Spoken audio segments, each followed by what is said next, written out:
ជំរាបសួរសួស្តីពុកម៉ែបងប្អូនទាំងអស់គ្នាចាមកមើលសកម្មភាពពេញមួយថ្ងៃរបស់ម្ដាយកូនខ្ញុំកូនបើនិងកូនបងនេះ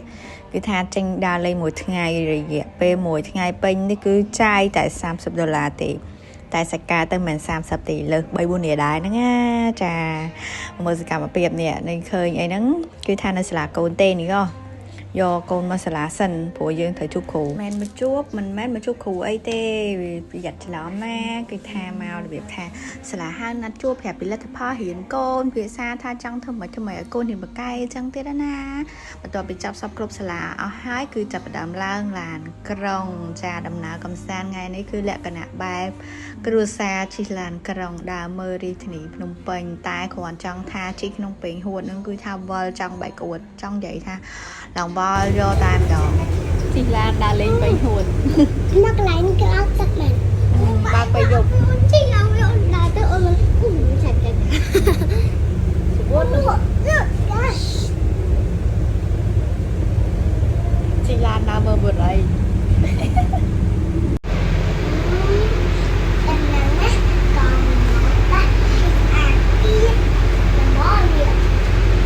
មើលទេសភាពអីគេ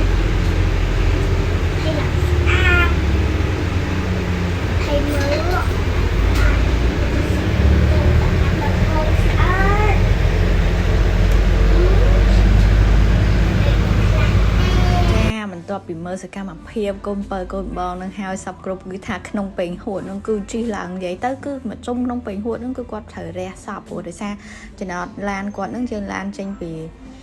បេនមកចូលពេញហួតហើយមិនកោះនារីបានទៅអនមួយចាអញ្ចឹងទៅគឺយើងជិះមករហូតគឺថាដល់ឆ្លិចចេញមកដល់ផ្លូវចេញមកហើយ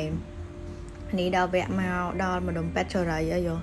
គឺថាបានឃើញផ្លូវចេញមកយូរសបាយរមអីណានោះកូនបងអំពើហ្មងនិយាយមែនហ្មងគឺថារំតែបានចេញខ្ញុំជាម្ដាយនេះគឺថាចង់ខ្ចោលមែនតើព្រោះដោយសារជិះឡានក្រុងសំណាងហើយអត់ឈប់ច្រើនកន្លែងឈប់ច្រើនកន្លែងទៀតតែដល់ស្ពានកោះនារីហើយ finally គេដាក់អីអត់មួយហើយណា rare ដល់ស្ពានកោះនារីមកបងlove you so much finally ចិត្តដល់អ៊ីអនមួយហើយបីរំលងភ្លឺទៅតាក់តងជាម៉ែណា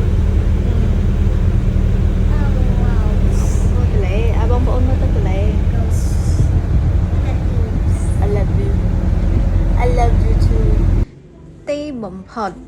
គឺយើងបានហូរកោះនារីម្ដងកោះបៃកាយបងប្អូនចង់និយាយថាសកម្មភាពនេះគឺនៅអស់តបអស់ទេគឺនៅវែងឆ្ងាយទៅខ្លាំងមែនតើចាសូមអញ្ជើញតាមដានទស្សនភាពបន្តជិះឡានក្រុង